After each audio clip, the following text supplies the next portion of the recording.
Guys अब हम पढ़ रहे हैं न्यूरोलॉजिकल असेसमेंट का फॉर्मेट। करेक्ट फॉर्मेट क्या होता है अगर आप न्यूरोलॉजिकल पेशेंट्स में असेसमेंट ले रहे हैं तो ठीक है। सबसे पहले हम लोग सब्जेक्टिव असेसमेंट मतलब डेमोग्राफिक डिटेल्स हम लोग लेते हैं, जिसमें पेशेंट का नेम, एज, जेंडर, फिर उनका occupation, address, socio economic status में हमको डालना होता है कि वो मिडिल क्लास हैं या अपर क्लास से बिलोंग करते हैं या लोअर क्लास, या हमें उनके ऑक्यूपेशन से और उनके घर किस तरह के घर में वो रहते हैं, किस तरह की अकोमोडेशन है उनके, उससे हमें पता चलता है। फिर हैंड डोमिनेंस की लेफ्ट हैंडेड है या राइट हैंडेड है, डेट आज की जो भी है, फिर उसके बाद एडमिनिस्ट्रेशन की डेट मतलब जिस दिन भी उनको भर्ती करा गया। देन उसके बाद आता है चीफ कंप्लेंट, जो कि चीफ कंप्लेंट मतलब पेशेंट क्या प्रॉब्लम लेकर आ रहा है। सपोज किसी पेशेंट को हेडेक और वॉमिटिंग हो रहा है तो वो उसका चीफ कंप्लेंट है। अब क्रोनोलॉजिकल ऑर्डर का मतलब होता है कि अगर मान लो चीफ कंप्लेंट दो तीन है, दो तीन चीज़ें बता रहा है, तो उनमें से सबसे मेन प्रॉब्लम आपको आइडेंटिफाई करनी है, ये सबसे ज़्यादा मेन और इम्पोर्टेंस उसको देनी है। तो फर्स्ट हम उसको रखेंगे एंड सेकंड जो भी हमारी फर्दर वो कंप्लेंट्स हैं। और ये पेशेंट की लैंग्वेज में हमको लिखना होता है, ठीक है, मेडिकल लैंग्वेज में नहीं लिखना होता है। फिर हिस्ट्री आती है, प्रेजेंट हिस्ट्री मतलब अभी मतलब पेशेंट को क्या चीज़ हुई है एंड वो किस तरह से स्टार्ट हुई है, उसका ऑनसेट मतलब सडन था, ग्रेजुअल था, जो जो चीज़ें वो फील कर रहा है इस टाइम पे, एंड कितने दिन से या कितने महीने से उसको हो रहा है। पास्ट हिस्ट्री रिलेटेड होती है कि जो उसका प्रेजेंट हिस्ट्री जो भी उसने दिया है, उसका कंप्लेंट है, क्या वो चीज़ पहले भी हुई है कभी उससे रिलेटेड, या फिर कुछ भी सिम्टम्स रहे हों वो पास्ट के।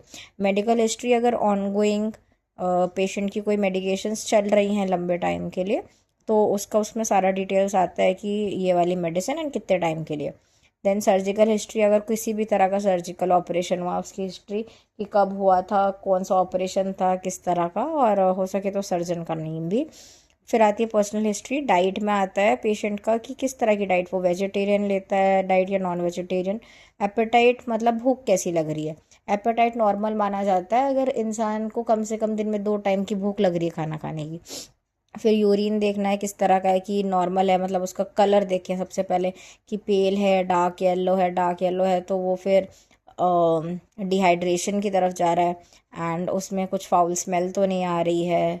ये वाली सारी चीज़ें स्टूल्स में देखना होता है, स्टूल्स नॉर्मली पास हो भी रहे हैं कि दिन में एक बार तो स्टूल्स पास कर रहा है, या फिर कॉन्स्टिपेशन या फिर डायरिया, ये सब।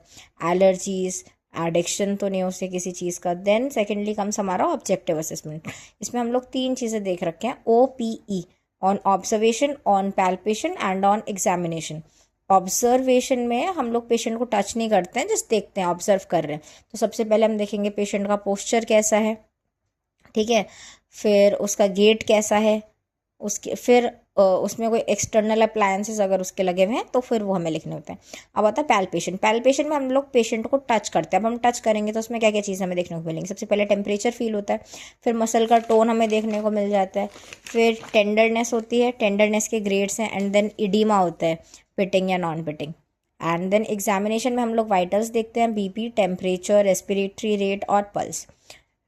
यहाँ तक हमारा सब्जेक्टिव एंड ऑब्जेक्टिव। एंड अब इसके बाद हमारा मेन न्यूरोलॉजिकल असेसमेंट स्टार्ट होता है। सबसे पहले हम लोग हायर फंक्शंस पे आते हैं, लेवल ऑफ कॉन्शियसनेस। अब लेवल ऑफ कॉन्शियसनेस चेक करने के लिए या तो पेशेंट होगा फुल्ली कॉन्शियस, या फिर ऐसा हो सकता है कि वो ऑल्टर्ड कॉन्शियसनेस है उसकी, या फिर हल्का फुल्का होश में है। तो उसके लिए 2 हमारे स्केल्स होते हैं, GCS एंड MMSE। GCS होते हैं Glasgow coma scale and MMSE is mini mental state examination. GCS normally हम लोग जब पेशेंट को ऑल्टर्ड कॉन्शियसनेस या फिर थोड़ा कम कॉन्शियसनेस होता है ना, तो हम लोग तब उसका लेवल ऑफ कॉन्शियसनेस डिटरमिन करते हैं। इसमें 3 कॉम्पोनेंट्स होते हैं, उनका ऐड ऑन करके हम लोग GCS देखते हैं। MMSE हम लोग जनरली फुली कॉन्शियस पेशेंट में देखते हैं।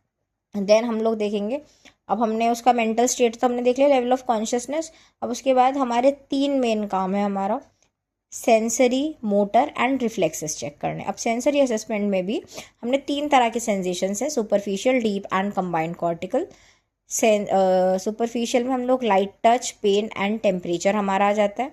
डीप सेंसेशन में प्रेशर का सेंस, वाइब्रेशन, प्रोप्रियोसेप्शन मतलब joint position sense, and kinaesthesia. अब इन दोनों में ये मतलब बहुत क्लोजली रिलेटेड हैं। अब ऐसा कर सकते हैं, मान लीजिए पेशेंट लेटा हुआ है, हम लोग उसकी आंखें बंद करवाएंगे, हम उसका मान लीजिए हमने हाथ पकड़ा एंड उसको हमने मूव करवाया, तो हम लोग पेशेंट से पूछते हैं कि क्या आपको आपको कैसा फील हो रहा है, आपको क्या लग रहा है कि हाथ मूव कर रहा है या नहीं कर रहा है। अगर पेशेंट को पता है कि उसका हाथ मूव कर रहा है, काइनेस्थीसिया मतलब जॉइंट्स के मूव करने का सेंस, मतलब कि मूवमेंट हो रहा है, जॉइंट मूवमेंट का सेंस, तो दैट इज काइनेस्थीसिया। एंड प्रोप्रियोसेप्शन मतलब कि हाँ कि जॉइंट पे, किसी भी जॉइंट पे मूवमेंट हो रहा है, that is joint position sense, proprioception. अब आता है कंबाइंड कॉर्टिकल। सबसे पहले आता है टैक्टाइल लोकलाइजेशन। फॉर एग्जाम्पल, आंख बंद है, मैंने पेशेंट के मान लो टो टच कर रखा है पैर का, एंड आंख बंद करके मैं पेशेंट से पूछा मैंने कि अभी मैंने बताओ आपके बॉडी का कौन सा पार्ट टच कर रखा है, एंड पेशेंट अगर बता पा रहा है कि हाँ आपने मेरा टो टच कर रखा है, दैट इज टैक्टाइल लोकलाइजेशन। फिर आते हैं स्टेरेक्नोसिस एंड ग्राफिस्थीसिस। स्टेरेक्नोसिस होता है कि एक फमीलियर ऑब्जेक्ट, पेशेंट का हम लोगों ने आंख बंद कर रखी है, अब जैसे मान लो पेशेंट क्या चीज़ें पहचानते हैं, ग्लास, मोबाइल फ़ोन, उसकी वॉच, इस तरह की चीज़ें हम आंख बंद करके उसके हाथ में देंगे और उससे कहेंगे आप पहचान पा रहे हो क्या है, तो उसे वो पहचाना। ग्राफिस्थीसिया मतलब आंख बंद करके पेशेंट की स्किन के ऊपर हम लोग लेटर्स, जैसे हम बचपन में खेलते नहीं थे बैक पे ABCD लिख देते थे और बच्चों को आइडेंटिफाई करने के लिए बोलते, दैट इज ग्राफिस्थीसिया। 2 पॉइंट डिस्क्रिमिनेशन, आंख बंद करवा के ही एक जगह पे आप 2 पॉइंट्स पे आप अपना हाथ या मतलब कुछ भी चीज़ रख सकते हैं, एंड पेशेंट को इस चीज़ का सेंस होना चाहिए कि ये जो टच कर रहा है ना, ये 2 अलग अलग पॉइंट पे कर रहा है। कई बार न्यूरोलॉजिकल पेशेंट्स में सेंस खत्म हो चुके होते हैं, उन्हें लगता है कि एक ही जगह पे टच कर रखा है। देन आते हैं रिफ्लेक्सेस। रिफ्लेक्सेस में सुपरफिशियल एंड डीप रिफ्लेक्सेस हमें चेक करने हैं। ये मेन जो हमें चेक करने होते हैं वाले रिफ्लेक्सेस हैं, corneal, pupillary and Babinski sign superficial में, एंड डीप में biceps, triceps, knee jerk and ankle jerk. फिर हम लोग आते हैं मोटर असेसमेंट की तरफ। मोटर असेसमेंट में सबसे पहले हम लोग रेंज ऑफ मोशन चेक करते हैं गोरियोमीटर के थ्रू। मसल स्ट्रेंथ के लिए MMT, बहुत सारे स्केल्स हैं, आप कोई सा भी यूज़ कर सकते हैं, MRC स्केल यूज़ करना चाहिए वैसे। फिर मसल टोन हम लोग चेक करते हैं, hypotonia, hypotonia. Balance and coordination के अलग अलग टेस्ट हैं, वो हमें सारे टेस्ट लगाकर हमें देखने हैं। वॉलेंट्री कंट्रोल, कि पेशेंट का अपने मसल्स के ऊपर कंट्रोल है या नहीं है, वॉलेंट्री वो। And then last is ADL assessment, activities of daily living. इसमें बहुत सारी चीज़ें आ जाती हैं कि ड्रेसिंग, कुकिंग और बाथिंग, टॉयलेटिंग और चलना, ये सारी चीज़ें। इसमें बार्थल इंडेक्स एक होता है, ये सबसे डिटेल्ड इंडेक्स है 100 पॉइंट स्कोर का।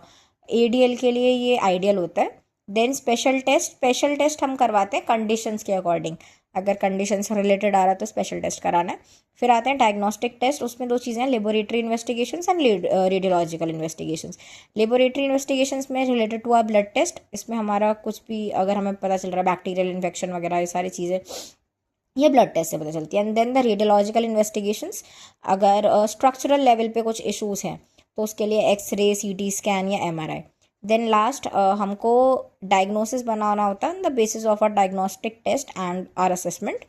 सबसे पहले हम डिफरेंशियल डायग्नोसिस, डिफरेंशियल मतलब 5-6 मतलब 3 या 4 कंडीशंस हमारे दिमाग में आती हैं कि यार ये भी हो सकता है, ये भी हो सकता है, दैट इज डिफरेंशियल डायग्नोसिस।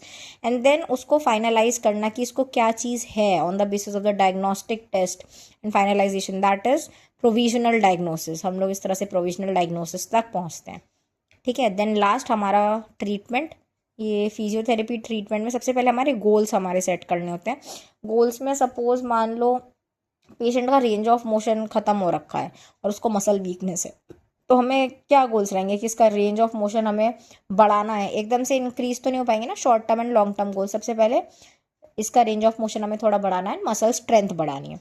फिर एक्सरसाइज हमने उसको क्या क्या प्रिस्क्राइब करी हैं उस चीज़ के लिए, मोडालिटीज़ हमने क्या क्या यूज़ करी, ये सब। And this is the neurological assessment. Thank you. And इसके नोट्स मैंने डाल दिए टेलीग्राम चैनल पे, ये वाले भी डालने हैं एंड डिटेल्ड वाले भी, जिससे आपको सब कुछ समझ में आ सके कि सारी टर्म्स का मीनिंग क्या है, ये भी मैंने डाल दिया है।